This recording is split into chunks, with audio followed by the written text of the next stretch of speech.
Livro Para Celina com Amor, por Cris Pérez, último capítulo, Ressurreição. A estação de rádio Queda AM foi a primeira a dar a notícia da morte de Celina. A partir daí, a notícia se espalhou rapidamente. As pessoas começaram a chegar de todas as partes, de carro, a pé ou de bicicleta.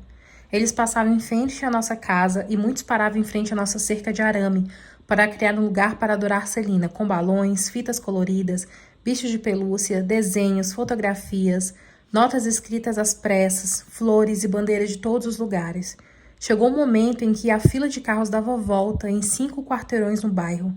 Celina era tão amada e admirada por todos, desde crianças pequenas que adoravam dançar biribiribom até fãs texanos mais velhos. Agora eles estavam expressando seu amor e sua tristeza. As boutiques em Corpus Christi e San Antônio também foram transformadas em templos, e fãs tristes realizavam vigílias à luz de velas em todo o país. A maioria dos carros em Corpus Christi estava com os faróis acesos. Além disso, os fãs deixavam bilhetes e mensagens na porta do quarto 158 do Daisy, onde Celina foi baleada. Os álbuns e as fitas cassetes de Celina esgotaram rapidamente em todas as lojas de música, enquanto as estações de rádio tocavam suas músicas sem parar. Fãs aflitos ligavam para as estações de rádio para ler poemas em homenagem a Celina, enquanto outros artistas do terreno compartilhavam suas memórias diante da mídia. Seus seguidores também se reuniam em todas as cidades do mundo. Somente em Los Angeles, centenas de pessoas se reuniram no Sports Arena Memorial para homenagear Celina. Os enlutados continuavam saindo de nossa casa por meses após a morte da Celina. Às vezes até à noite, eles estavam sempre na rua. Isso não me importava. De qualquer forma, eu só não queria sair. Na noite anterior ao funeral de Celina, tivemos um velório para a família e amigos mais próximos na funerária. Eu não tinha visto seu corpo ainda. Sentei-me na primeira fileira, talvez a uns 3 metros próximo ao caixão, incapaz de olhar para qualquer lugar, exceto para um ponto no chão, a cerca de 30 centímetros de meus pés. Sentei-me lá com a família dela, apenas olhando para aquele borrão, sentindo Celina perto, mas não sendo capaz de olhar para nada, nem para ela, muito menos chegar próximo ao caixão. Fiquei paralisado de tristeza. Vamos, Cris, todos eles me diziam. Você tem que dizer adeus. Por favor, eu não quero fazer isso. Eu não posso ver ela nesse estado. Tudo parecia surreal, com a presença de milhares de pessoas. Muita gente fazendo fila do lado de dentro e do lado de fora, a noite toda sem poder entrar. Parecia-me um simples espetáculo. Eu não tive a chance de ficar sozinho com Celina. Eu estava segurando o anel que comprei para Celina para comemorar nosso 2º aniversário de casamento. O anel que escondi em sua fronha na Jamaica. Coloquei em um dos meus dedos e não parei de virá-lo. A família de Celina, por sua vez, fez um excelente esforço para falar com as pessoas que vinham oferecer suas condolências. Quando o velório acabou, seu tio Isaac veio até mim e disse: Cris, você ainda não a viu, por que você está fazendo isso? E eu comecei a chorar. Eu não posso, eu disse a ele. Não consigo me aproximar para olhar para ela. Vamos, por favor, ele disse suavemente e literalmente me levantou do assento, onde ele estava colocando um braço em volta dos meus ombros. E eu não resisti. No entanto, quando nos aproximamos do caixão, minhas pernas começaram a tremer tanto que eu quase caí. Fazia 2 dias que eu não comia nada e minhas roupas já estavam penduradas no meu corpo. Sabe o que eu vou fazer? Disse Isaac. Fique aqui 1 minuto. Eu vou tirar todos desse lugar. Vai ser só você e ela, filho. Parei ao lado dele, de qualquer forma eu não teria conseguido me mover sem o apoio dele. Como prometido, Isaac disse em voz alta: Por favor, todos saiam daqui. Nós precisamos de privacidade aqui agora. E ele me levou até o caixão. Quando o quarto estava vazio, ele me deixou lá. Não havia mais ninguém e eu me senti bem. O show acabou. Estamos sozinhos. Você e eu agora, sussurrei para minha esposa. E só fiquei lá chorando e olhando para ela por 1 minuto. Então, eu dei um beijo na testa de Celina e acariciei sua mão. Ela parecia tão confortável e calma deitada no caixão que eu queria entrar lá com ela e deitar ao lado dela. Colocar meu braço em volta dela, fechar a tampa do caixão e ficar lá e dizer, vamos juntos. Porém, depois de alguns minutos, eu tirei o anel do bolso e coloquei no dedo anelar da Celina. Então eu me ajoelhei naquele mesmo lugar e fiz uma oração, com lágrimas ainda escorrendo pelo meu rosto. e disse o meu último adeus. No dia seguinte foi o funeral de Celina no Seaside Memorial Park, em Corpus Christi. Meu amigo Rudy me levou até lá em seu carro. Não me lembro muito daquele dia, exceto que havia grandes nuvens cinzas no céu e sabia que eu tinha a aliança de casamento de Celina em meu dedo mindinho. Eu estava muito sobrecarregado para ver além do meu pequeno círculo de dor. Eu já havia me despedido dela na noite anterior na funerária, então não sobrou nada dentro de mim no cemitério. Era apenas uma casca. Fiquei sabendo depois que mais de 60 mil pessoas compareceram ao funeral e que celebridades como Celina Cruz, Madonna, Julio Iglesias, Gloria Estefan enviaram suas condolências. Seus fãs se alinharam em toda a extensão por quase 1 quilômetro para ver o caixão de Celina enquanto ela passava a caminho do Bayfront Auditorium. Cercamos o caixão fechado de Celina com 5 mil rosas brancas, sua flor favorita. Também pedimos aos que compareceram ao funeral que colocassem rosas brancas no caixão. Quando ela foi enterrada, havia uma pilha de rosas brancas, de mais de 4 metros de altura em cima do caixão. A morte de Celina teve um impacto tão grande que a notícia apareceu na primeira página do New York Times por 2 dias consecutivos. Em 12 de abril de 95, 2 semanas após a morte de Celina, o então governador George W. Bush declarou seu aniversário como o Dia de Celina no Texas. Além disso, Celina também foi incluída ao Hall da Fama da Música Latina Internacional da Billboard. Eu não me prestei atenção em nada disso. Eu estava quase inconsciente, prisioneiro dentro das 4 paredes de minha própria dor. Uma grande parte de mim morreu com Celina. Para fins práticos, eu também estava morto, depois que a enterramos. Eu teria dado qualquer coisa para tê-la de volta comigo. De alguma forma, consegui suportar o julgamento daquele mês de outubro. O júri deliberou por apenas 2 horas antes de condenar Yolanda por assassinato e sentenciá-la à prisão perpétua pelo assassinato como uma arma de fogo mortal. O juiz que preside o julgamento ordenou que a pistola 38 usada por Yolanda para atirar em Celina fosse quebrada em 50 pedaços que seriam espalhados pela Baía de Corpus Christi. De sua cela da unidade de Monterville, em Gavesdale, Yolanda continuou a insistir que era inocente, argumentando que o tiroteio foi um acidente. Ela também tentou espalhar boatos sobre Celina e sua família em relação a tudo o que possa imaginar, e sobre coisas que nunca aconteceram. Ninguém jamais descobriu qualquer evidência que pudesse apoiar seus rumores horríveis. Eu não prestei atenção. Eu ainda estava atordoado e nada disso importava para mim. Eu fiquei aliviado que Yolanda foi condenada à prisão perpétua. A morte teria sido muito fácil para ela, e ela merecia estar viva sabendo do que havia feito. O sistema de justiça fez o que pôde. Nenhum veredito poderia mudar o fato de que Celina se foi. Enquanto isso, eu ainda estava vivo, embora muitos não dissessem isso. Fiquei um tempo em nossa casa em Corpus. Eu queria estar perto da família de Celina, seus pertences e nossos cachorros, com qualquer coisa que ajudasse a manter Celina perto de mim. A parte mais difícil era ir para a cama à noite. Celina e eu tínhamos uma cama king size. Era tão grande que às vezes eu acordava e fazia piada ao vê-la do outro lado, acenando para ela como se estivéssemos cada um na beira de um rio. Celina também me respondeu com sinais. Agora, quando acordei, estava sozinho na margem de um rio. Ela havia atravessado e não podia mais vê-la. Eu me afastei de tudo.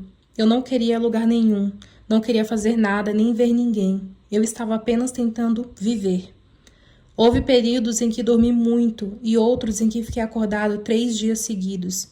Comecei a beber excessivamente.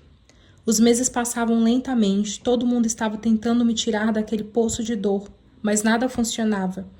Eu dormia com as fotos de Celina fazendo o que ela fazia todos os dias, como tirar o pó ou brincar com os cachorros, porque era assim que eu a via. Até carreguei pilhas de fotos comigo para que pudesse tê-las comigo aonde quer que eu fosse. Se talvez eu fosse para a casa de um amigo e tivesse cercado por pessoas que queriam o melhor para mim, ainda era aquele cara estranho, sentado sozinho no canto com minhas fotos de Celina. Minha dor por sua perda me atormentava todos os dias. Às vezes, Abraham insistia que eu fosse para a Key Productions. Ele, A.B. e Suzette voltaram ao trabalho, aceitando o assassinato de sua amada filha e irmã. Da sua maneira, eles estavam tentando manter a memória de Celina viva e esperando que pudessem me levar com eles para um futuro onde eu não sentisse mais que havia um lugar para mim. Por que eu iria querer viver em um mundo sem Celina? Toda vez que eu ia a K-Productions, o que não acontecia com frequência, eu entrava e ouvia o suspiro da tia Dolores, que trabalhava na recepção. Dolores quase não conseguia mais me reconhecer. Eu estava tão magro que as minhas calças eram muito grandes para mim e minhas camisas ficavam penduradas no meu corpo. Todos tentaram me obrigar a almoçar ou jantar com eles, mas eu sempre dizia que não estava com fome. E isso era tão verdade. Minha mãe me visitava com frequência. Ela tentou me ajudar a me reconectar com os vivos de todas as maneiras que pôde. Conversava comigo, cozinhou e limpava a casa. Um dia eu estava lavando o banheiro quando ouvi algo cair no chão. Saí de onde estava e corri em sua direção. Mãe, a senhora está bem? Ela estava parada no banheiro com a mão na boca, olhando para um frasco de comprimidos que havia caído no chão. Era um frasco de comprimidos de ácido fólico que as mulheres tomam durante a gravidez. Minha mãe olhou para mim com uma pergunta em seus olhos. Eu sei o que você pensa, mas não é isso, mãe. Eu disse a ela suavemente. Celina não estava grávida. Ela tomou esses comprimidos por um tempo porque lhe disseram que o ácido fólico era bom para o cabelo.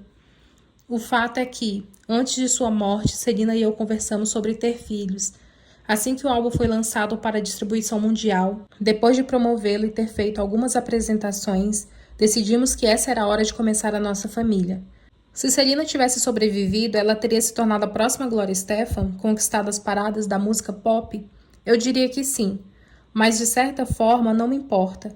Celina e eu tínhamos um outro assunto. Estávamos prontos para construir a casa dos nossos sonhos naquele lindo lote de 10 hectares em Corpus e começar o próximo capítulo de nossas vidas.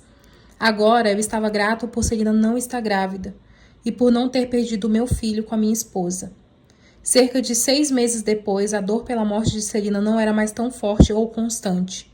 Foi substituída por um sentimento de vazio, de tristeza, que imaginei que duraria para sempre, acompanhando de ocasionais gritos silenciosos de desespero quando algo me lembrava o quão fundo nós dois havíamos ido. Como quando eu pegava o telefone para ligar para ela e percebia a falta que me fazia ouvir sua voz. Tentei silenciar meus sentimentos com drogas e álcool, afastando-me cada vez mais de uma vida que agora me parecia tão inútil. Às vezes, porém, tive momentos em que consegui deixar a dor de lado e tentar recomeçar. Ela gostaria que eu fizesse isso. Ela me disse uma e outra vez: "Você tem que continuar vivendo, Cris." Sempre que podia, eu compunha música e me refugiava no violão. De alguma forma, eu poderia fazer isso. Eu poderia expressar minha dor através da música, quando não pudesse mais usar as palavras simples. Foi nessa época que conheci um carismático e talentoso cantor chamado John Garza, que se tornou meu amigo e de muitas maneiras meu protetor durante muitos momentos sombrios. John veio morar na minha casa e garantiu que eu voltasse inteiro todas as noites, apesar do que eu fazia para escapar do corpo que prendia minha alma dentro de mim, e pedindo-me de me unir a Celina. John e eu começamos a trabalhar em música juntos, apenas esporadicamente. Eu admirava a voz do John porque tudo o que ele cantava parecia carregar uma onda de sentimentos por trás das letras que eu escrevia. John não me conheceu antes de Celina morrer. Ele percebeu a loucura e a bagunça da minha vida, mas nunca me julgou ou me fez sentir mal pelas coisas que estava fazendo comigo mesmo. Ele entendeu o que estava acontecendo comigo e apenas cuidou de mim enquanto eu lutava para encontrar algum significado na minha vida novamente. Embora eu estivesse procurando por esse significado em todos os lugares, todos os dias, e sempre nos lugares errados. Em certa ocasião, John e eu estávamos em um hotel em San Antônio e eu estava assistindo a um jogo de futebol que estava prestes a começar. Nós não estávamos bebendo álcool, então eu disse: "Ei, vou pegar uma cerveja, não vou demorar." Saímos do hotel e eu estava com pressa porque não queria perder o início do jogo. Corri pelo estacionamento, John me acompanhou. De repente percebi que ele movia a boca, mas não emitia nenhum som. Eu sabia que ele estava falando. No entanto, eu não conseguia ouvir nada além do barulho incrível do vento em meus ouvidos, ou talvez dentro da minha cabeça. Eu parei e fiquei parado. John também parou. "O que foi?" ele perguntou. "Meu coração parou", eu disse para ele. John colocou a mão no meu peito. Não havia batida de som e, de repente, bum, bum, bum, meu coração começou a bater de novo e eu pude ouvir ele. Fui direto à loja de bebidas e comprei mais cerveja. Esse era o estado de espírito que eu estava. O álbum internacional de Celina, Dream of You, foi lançado no verão de 95. Continha canções em espanhol e inglês. Foi o maior sucesso musical de Selena, aparecendo em primeiro lugar na parada da Billboard 200 nos Estados Unidos. Seria a primeira vez que isso aconteceria com uma artista hispânica. O álbum vendeu mais de 175 mil cópias no dia do seu lançamento, um recorde para qualquer cantor comercial, e vendeu milhões de cópias em apenas um ano. Eu ouvi as músicas deste álbum onde quer que eu fosse, e era uma tortura. Toda vez que eu ouvia a voz de Selena na rádio, eu tinha que mudar a estação. Se eu ouvisse uma música dela em um restaurante, não sairia porque não queria dar aquele show, mas fingia que não estava ouvindo. Eu tenho que ser um especialista em apenas ficar sentado lá como se não estivesse ouvindo aquela música. Assistir ao videoclipe de I Could Fall in Love. Uma das canções de maior sucesso daquele álbum foi ainda pior. Foi como reabrir todas as feridas. Levei mais de um ano para realmente começar a sair daquele lugar de desespero. Por muito tempo deixei tudo em casa como estava, inclusive todas as coisas de Selena. Mas aos poucos comecei a guardar algumas coisas. Houve dias em que estar perto desses objetos me fazia me sentir bem, porque eles traziam de volta tantas memórias maravilhosas de Selena. Porém, em outras ocasiões, eu via algo que havia pertencido a ela e entrava em uma depressão que durava vários dias, deixando-me ainda mais na profunda tristeza. Eu tinha que encontrar uma maneira de seguir em frente. Com John, finalmente tomei uma decisão de realizar um sonho da qual Selena seria se orgulhado. Formei uma banda de rock que incluía meu velho amigo e ex-membro da máfia Rudy Martinez no baixo, Joey, que era o nosso tecladista em Los Dinos, e Jesse na bateria. Abraham e Ibi, eles provavelmente teriam me ajudado na produção, mas decidi que tinha que fazer esse álbum de forma independente. Eu finalmente tentaria criar o álbum que eu ouvia na minha cabeça e estava determinada a trabalhar com pessoas capazes de me dar aquele som. Foi assim que formei a banda em 98, a Chris Perez Band. E não foi minha ideia chamar assim, mas todos insistiam. Fui para Los Angeles gravar em um estúdio. A música mais estranha do álbum foi aquela que havia escrito sobre Selena alguns meses antes. Chamava-se Best I Can. Essa música mostrava muito o sofrimento que eu estava passando e minha luta para continuar com a minha vida. Lembro-me de estar sentado na sala quando a escrevi, descalço e de moletom. Naquela hora do dia em que Selena tanto gostava ao entardecer, quando o sol bate em determinado ponto do chão da nossa sala. Sempre colocamos os pés ali para aquecê-los. Peguei meu violão e a música começou a fluir nos meus dedos. Uma parte de mim sabia que era uma boa música, mas a outra parte não queria que mais ninguém a ouvisse. Eu não estava disposto a revelar meus sentimentos ao mundo, muito menos usar minha tragédia pessoal para vender um disco. Já era ruim o suficiente a ser conhecido como viúva da rainha da música terrana que foi assassinada, ou como quer que a mídia me chamasse. Eu também não queria que todos dissessem, sim, esse álbum só foi feito porque ele escreveu uma música sobre Selena. Ele está explorando todos os sentimentos ao lançar esse álbum. Quando eu terminei de compor essa música, me senti bem e mal ao mesmo tempo. Fui dividida em dois. Grandes canções merecem ser ouvidas, mas essa seria exclusivamente minha. Larguei meu violão e comecei a escrever a letra. Isso também veio sem esforço, como algo raro. Não apenas para mim, mas para qualquer compositor. Normalmente eu tenho que pensar em uma música antes de escrevê-la, então eu tenho que repassar a letra várias vezes até que ela pareça perfeita. Porém, com essa música foi como se o espírito de Selena estivesse ali para me guiar enquanto eu a escrevia. Não consigo me livrar desse coração solitário que fica lembrando todos os dias que vivo com você e com todas as coisas que nunca faremos. O céu tem um lugar para almas como a minha, tentando deixar meu passado conturbado para trás. Você sabe que é tão difícil deixar ir. Parada aqui com meu coração em minhas mãos. Sim, eu estou, tentando viver cada dia o melhor que posso. Depois que terminei de escrever Best I Can, trabalhei na música de outras canções. Only You, Joe havia escrito a letra e deixado em um pedaço de papel na minha mesa.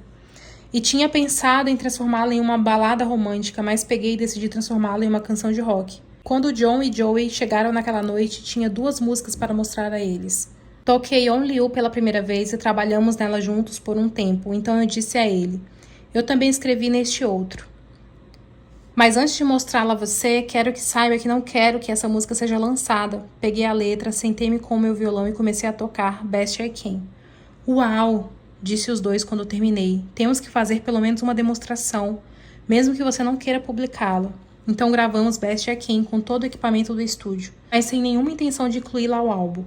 Quando chegamos a Los Angeles e começamos a gravar, fui derrotado pelos outros membros da Amanda e por aqueles que trabalhavam em nossa gravadora, a Hollywood Records, que acidentalmente ouviram a demo e se apaixonaram por aquela música mais do que por qualquer outra. Então todos eles conseguiram me convencer.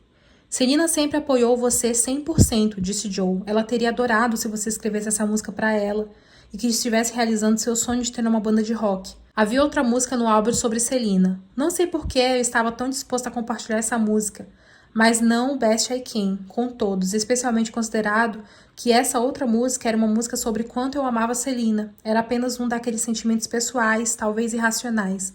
A verdade é que, para mim, escrever e tocar uma música nunca teve nada a ver com ganhar dinheiro. Eu nunca tinha tentado olhar para o futuro, eu só queria escrever músicas com as quais as pessoas pudessem se relacionar, com base em suas diferentes experiências, qualquer que fosse a situação em que estivessem. Acabei decidindo lançar Best I Can, não apenas porque era uma boa música e os outros membros da banda queriam no álbum, mas porque pensei que ouvi-la poderia ajudar outras pessoas que perderam entes queridos. Isso foi o que a música sempre foi para mim, e para a Celina também. Me conectar com os outros de maneiras que são impossíveis apenas com palavras. Levamos alguns meses para gravar o CD. Na produção final, acabei trabalhando com outros amigos de infância, o guitarrista e baixista Adriel Ramirez e o baterista Alex Temes, além dos meus amigos John e Joey. Se tivéssemos sucesso no mercado de rock dos Estados Unidos, eu sabia que poderíamos entrar em um novo território com músicos latinos nascidos nos Estados Unidos. Ressurreição, o álbum lançado em 1999, incluía 9 canções em espanhol e 6 em inglês. Eu queria que esse álbum de rock latino entrasse em um novo reino cultural, no sentido de que fosse uma mistura bilíngue que refletisse a realidade cotidiana de muitos hispânicos americanos, crescentes como eu e Celina. Em uma decisão arriscada, nossa gravadora lançou 2 singles diferentes ao mesmo tempo em rádios de línguas inglesas e espanhola. A música Ressurreição como primeiro single em inglês e também a música Por que te fuiste, uma balada que eu sabia que seria popular entre os ouvintes da língua espanhola. Comecei visitando diferentes estações de rádio, trabalhando com promotores nos Estados Unidos e no exterior. Por mais estranho que pareça, viajar para dar entrevistas e se apresentar me aproximou mais de Celina do que nunca, porque agora eu estava experimentando a vida de novo. Além do mais, como meu nome estava na Chris Perez Band e como eu havia escrito 9 das músicas do álbum solo em colaboração com outros compositores, era em mim o que a mídia estava interessada no momento. Sempre que me sentia cansado ou irritado por vender música, lembrava-me de como Celina levantava todos os dias para fazer o que fosse necessário para ajudar a sua família, para me apoiar e me amar e cuidar de mim. Cuidava de nossa casa e se envolvia com os fãs e entregava sua música para o mundo. Eu nunca percebi quantas coisas Celina tinha que fazer simultaneamente ou não, o quão corajosa ela era, até que comecei a fazer turnês e revelar minhas próprias vulnerabilidades na música que eu escrevia. Eu costumava dizer a Celina, não preste atenção ao que eles dizem, sempre haverá algo negativo e você não pode se preocupar com isso ou levar para o lado pessoal. Agora que eu estava sentindo o efeito dos comentários negativos, em algumas ocasiões percebi o quão forte e determinada Celina realmente tinha sido. Então eu prometi não decepcioná-la. Nosso álbum tinha o título certo. Decidi que essa seria a minha ressurreição pessoal. Eu viveria e trabalharia de uma forma que deixaria Celina orgulhosa de mim. Alguns meses depois de voltar à turnê promocional de Ressurreição, recebi um telefonema bem cedo do meu amigo Robert, que trabalhava com o Gibson Guitars. Parabéns, Cris, me disse. Ei, você sabe que horas são? Eu disse a ele, tentando focar nos meus olhos no relógio. Sim, mas eu queria ser o primeiro a parabenizá-lo. Por quê? Eu perguntei a ele. Do que você está falando? Você foi indicado ao Grammy, disse Robert. Não fala besteira, eu disse a ele. Alguém me disse que você não pode ser indicado ao Grammy até ter 3 ou 4 CDs. Isso não é possível. Oh, amiga, eu sinto muito, respondeu ele. Eu acho que eu estava errado. De qualquer forma, eu perguntei a ele, onde você ouviu isso? Eu estou na internet, as indicações foram publicadas hoje, disse Robert. Bom, acho que você leu errado, eu respondi. Encerramos a conversa, mas é claro que eu mesmo tive que conferir. Isso mesmo, meu telefone estava na lista. Liguei imediatamente para Robert para me desculpar. Tinha razão. Nós fomos indicados. E ele riu. Eu te disse, imbecil. Sim, está bem, não importa, porque olha com quem estamos competindo, eu lembrei. Nós nunca vamos conseguir, no entanto, ser indicado é uma honra, certo? Liguei para todos os membros da banda e contei a novidade. Decidimos ir a Los Angeles para a cerimônia e ver o show, só por diversão. Entrando no teatro, vi a Ibi e seu colega da banda, Cruz Martinez. Eles estavam vestidos de maneira bastante estranha. Vesti roupas comuns, um conjunto muito bonito de calça e paletó, e trouxe toda a minha banda. Quando vi A.B. vestido assim, junto com todos esses outros artistas cuja música eu tanto admirava, de repente senti que não deveria ter vindo. Quem nos indicou deve ter nos enganado. Essas outras pessoas gravaram muitos e muitos álbuns. Eu não tinha trabalhado duro o suficiente para me comprometer com eles e merecer essa honra. Mas aqui estávamos nós. Portanto, cumprimentei A.B. e fui tomar o meu lugar. Eu estava posicionado perto do palco e A.B. Eu estava do lado da arquibancada. Olhei para cima e perguntei para A.B. se ele, assim como eu, tinha lembrado da entrega do Grammy para Selena e das palavras que ela falou naquela noite. Eu também queria saber se Selena estava nos observando agora. Eu esperava que sim. Eu sabia que isso a deixaria muito orgulhosa, visto que tanto seu irmão quanto eu estávamos sentados aqui. Além disso, ela estaria rindo com aquela risada característica dela e ver o quão nervoso eu estava. Eu poderia imaginá-la dizendo para mim: "Veja como está sendo as coisas, pelo menos você não precisa se preocupar em bagunçar seu vestido." Minha categoria teve o primeiro turno. Quando os apresentadores começaram a ler as listas dos indicados para a melhor performance de rock latino alternativo de 99, eu sabia naturalmente que nossa banda não seria a vencedora. Esses outros músicos eram incríveis, muito artísticos, e eu tinha CDs de cada um deles porque amava a música deles. Eu poderia apostar com segurança que o mesmo não poderia ser dito sobre o meu CD. Eles provavelmente nem sabiam quem eu era, então eles abriram o envelope e disseram: "O ganhador é..." Na minha imaginação diziam "Revis, Café Tocúmbia", quando, com um canto de olho, vi John se levantar e dar um pulo. Eu me virei para olhar para os outros membros da minha banda que estavam todos de pé, enquanto eu permanecia sentado. Todo mundo começou a bater palmas e acenar para mim no palco. "Ganhamos, amigo, nós ganhamos", John disse. Levantei e caminhei até o pódio, ciente de que se Selena pudesse me ver agora, ela estaria sorrindo. Sim, afinal, tudo que eu fiz foi fazer o melhor disco com os amigos e músicos que eu admirava. Eu nunca imaginei que ganharia um Grammy, mas Selena sempre disse às crianças com quem falava em todo o país: "Nada é impossível se realmente tentarmos." Isso inclui juntar os pedaços quebrados de sua vida. Selena continuou a ter um impacto profundo no mundo. Dream of You apareceu na lista da revista Billboard como um dos álbuns mais vendidos em 95. Esse salto para o topo fez de Selena uma das maiores artistas da história. Apenas Janet Jackson tinha ido mais alto naquele ponto. Após o lançamento do álbum, as canções I Could Fall in Love e Dream of You também lideraram as paradas em todo o mundo. A família de Selena criou, em sua homenagem, a Selena Foundations, uma instituição de caridade cuja missão é ajudar crianças em crise, pobres e idosos. A fundação arrecada dinheiro por meio de doações e da venda dos discos de Selena, assim como produtos da Key Productions, que também administra o Museu de Selena em Corpus Christi. Milhares de pessoas ainda viajam para Corpus de todos os Estados Unidos e América Latina todos os anos para visitar o museu, o túmulo de Selena e a nossa antiga casa. Em 27 de março de 97 foi lançado o filme de Selena, dirigido por Gregory Nava, com Jennifer Lopez no papel de Selena. O filme introduziu uma nova geração de fãs na vida e na música de Selena. 6 anos depois, nós a homenageamos em um show na Reality Studio em Houston, sob o título de Selena Live.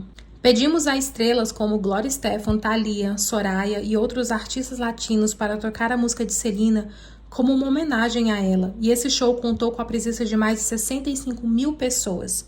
O evento foi gravado para a televisão e se tornou um dos programas de televisão em espanhol mais assistidos nos Estados Unidos. Por outro lado, em 16 de março de 2011, os Correios dos Estados Unidos lançaram uma série de selos chamados Latins Legends, em memória a Selena e outros grandes músicos latinos como Tito e Célia Cruz. Bem, minha vida continuava. Acima de tudo, sou grata a Selena por me ensinar o significado do amor. Tive a sorte de casar de novo e ter filhos. Eu gostaria de ter uma família com a Selena, como sempre planejamos. Porém, sei que foi a Selena quem tornou isso possível para mim. Ela me mostrou como baixar a guarda e abraçar a vida. Eu costumava falar muito com a minha família ao telefone, mas foi só depois que me casei com Selena que realmente abri meu coração. Agora, sempre que posso, ligo aos meus amigos e familiares e falo que os amo, porque sei que talvez não haja outro amanhã e outra oportunidade com essas pessoas que eu tanto amo. Eu sei que se Selena estivesse aqui, ela me diria que me ama e falaria para eu não me preocupar, porque a verei novamente um dia. Selena me inspirou e inspirou o mundo. Ela deu aos teus fãs tudo o que eles precisavam, desde dance music até baladas muito tristes. Através de sua própria vida e através de sua música, Celina mostrou àqueles que lutam contra trabalhadores migrantes, crianças em idade escolar, donas de casa sujeitas a maridos dominadores, adolescentes se rebeliando contra seus pais e conservadores, que persistência e trabalho duro compensam. Sem esquecer a família ou os valores preciosos que o sustentam. Essa mensagem teve uma ressonância especial entre hispanos americanos, muitos dos quais, como Abraham, sofreram discriminação racial durante suas vidas, simplesmente por falar espanhol ou simplesmente por parecer falar espanhol. Os fãs de Celina sentiam que a conhecia, porque ela sempre abriu o coração para o mundo e se deixou a conhecer. Ela era uma de nós, sim, uma de nós. E sentimos que Celina ficaria aqui para sempre. Nós a vimos crescer e a vimos começar a emergir no mundo da música. Celina representou a ideia de que é possível ir a lugares que a maioria de nós nunca sonhou. Celina, eu continuo sonhando com você.